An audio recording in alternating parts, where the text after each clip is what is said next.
Hello everyone, my name is Miss Megan and welcome to the first of our caregiver education videos.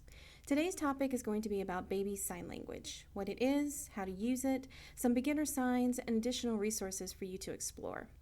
Before we go any further, I do want to clarify that I am not an expert on this subject, but want to provide a basic overview and resources for those interested in further research. So what is baby sign language? First, I want to establish what baby sign language is not. It is not the same as American Sign Language. While it is heavily influenced by it, ASL has its own grammar and its own diverse and unique culture. So what is baby sign language? Baby sign language provides a way for children and their caregivers to communicate before the development of verbal skills. This is done through the use of modified gestures and vocabulary from American Sign Language. You won't be learning how to construct full sentences, but instead learn single vocabulary words to aid in communication. So how does baby sign language aid in early communication? According to the Mayo Clinic, baby sign language allows for communication at an earlier age and can make the time between 8 and 22 months less frustrating for all. How often has your child broken down in tears, and regardless of your best efforts, you can't determine what it is they need at that moment? Baby sign language can help bridge that gap. Also, baby sign language can aid children with developmental and verbal delays, allowing them to still be able to communicate effectively with their caregivers. Now I'm going to demonstrate 21 basic signs that you can start using today. While baby sign language is not American Sign Language, I do want to make a quick note about the signs I'm about to show you. Sign language, like all other languages, is ever-changing and evolving. Sign language is a form of expression, and that expression varies within different communities, regions, and includes different dialects, slang, etc. And new signs are created and added to provide inclusivity for all those within the deaf and hard of hearing community. This also applies within baby sign language, with some variations on how people perform the gestures. So the signs I show you today might be different from what someone else has learned. I also conducted some research on gender-inclusive forms of sign language, and I'm going to include the signs that I saw used the most to express this. Mom, dad, and gender-neutral parent. The signs for mom, dad, and gender-neutral parent all involve the same hand shape, but different portions of your face. So the hand shape is this. You're just going to have all of your fingers and your thumb flared out, and you're going to use the tip of your thumb to actually perform the sign. So for mom, you're going to tap your chin, mom, and tap it twice. 1, 2. So mom. For dad, it's the same thing, but you're going to do your forehead, dad. And then for gender-neutral parent, you're going to do on your cheek. So, mom, dad, gender-neutral parent. Sister, brother, and gender-neutral sibling. Sister, brother, and gender-neutral sibling are another set of signs that involve the same hand shape, but the sign is performed on different portions of your face. So what you're going to do is make an L with both of your hands. Your weak hand is going to be in front of your chest, and then your strong hand is the one you're actually going to perform the sign with. So you're going to take your thumb, and for sister, you're going to touch your jawline and then tap it down on your hand. So sister. Brother is the same thing, but you're going to tap the side of your head, brother. And gender neutral sibling, you're going to do the same thing, but you're going to tap your cheek. Boom. So sister, brother, gender neutral sibling. Eat and drink. For the sign for eat, you're going to take your hand and make it into a little duckbill, and you're going to tap it at your mouth. This is also the sign for food, but it can be used for eat as well. So eat. And for drink, you're going to take your hand and you're going to make it into a shape as though you're holding a cup, and then tip it back to your face. So eat and drink. More and all done. For the sign more, you're going to take both of your hands, and just like for eat, you're going to make little duck bills, and you're going to tap your fingers together in front of you. More. And for all done or finished, take both your hands, they're going to face towards you like this, and then you're going to go like this. So all done. More and all done. Milk and juice. For the sign of milk, you're going to take your hand and you're just going to squeeze it. So think of milking a cow. So milk, Juice, you're going to hold up your pinky, you're going to touch it to the side of your mouth, and then draw it down to your jaw.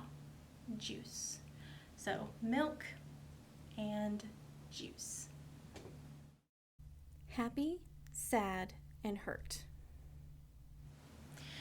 For happy, you're going to take both your hands. One is going to be in front of your chest or in front of your stomach, and the other is going to be near your face. And you're actually going to flap them towards yourself. And when you do that, you need to make sure that you have a smiling face, so you are happy. For sad, you're going to take both your hands, put them over your face, and draw them down. But when you do that, you need to make sure you have a sad face, so you are sad. And then for hurt, you take both of your fingers, your pointer fingers, and you just tap them together. The handy thing with this is you actually can show where you're hurting. So if you tap it near your head, that means your head hurts. Tap it near your ear hurts. Or if you tap it near your stomach, then your stomach hurts. So happy, sad, and hurt. Bath, bed, and change. The sign for bath is very simple. You take your hand, you curl it into fists, and then you move them up and down in front of your body like you're scrubbing in the bathtub. Bed takes two hands as well. You put them together and put them beside your head like a pillow, and then you lay your head down. And then change actually has two variations, and this means changing a diaper.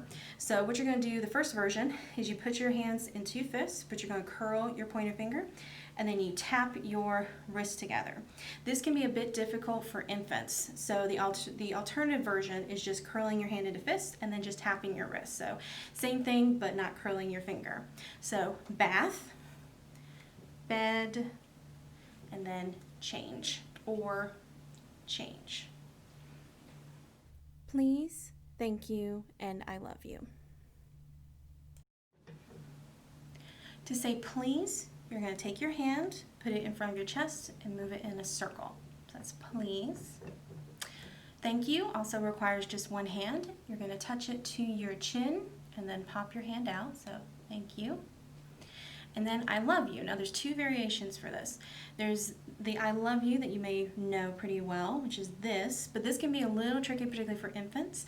So there's another way of doing it where you can go I, point to yourself, love, cross your hands across your heart, and then you. So please, thank you, I love you, or I love you. Now that you know some basic signs, how do you incorporate baby sign language into your life? First, don't start too soon. Babies can't sign until 8 months old, but you can begin demonstrating as early as 6 months. Secondly, choose a small group of simple signs to start with, such as the ones I just demonstrated. Think about important aspects of your child's routine, activities, objects, and start with those signs.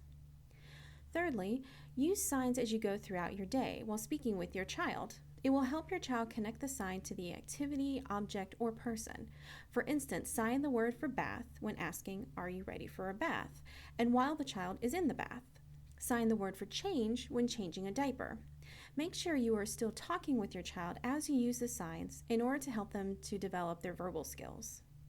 And finally, don't get discouraged. Like any skill, baby sign language takes time and repetition. One question I often get is how many signs should my child learn? This is honestly up to you. My advice would be to determine what signs would be the most beneficial to you, your child, and your family. This may mean just learning 20 signs or learning 100 or more. Remember to start slowly. For infants, just a few signs may be needed, and just like with their verbal vocabulary, they can learn additional signs over time as they grow.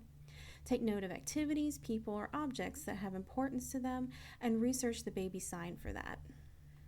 Before we go, I wanted to provide you with some resources to help you continue on your baby sign language journey.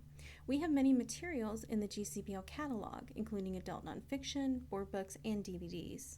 I'll include a list of titles in the resource list, and you can also search in the online catalog using the keywords baby sign language.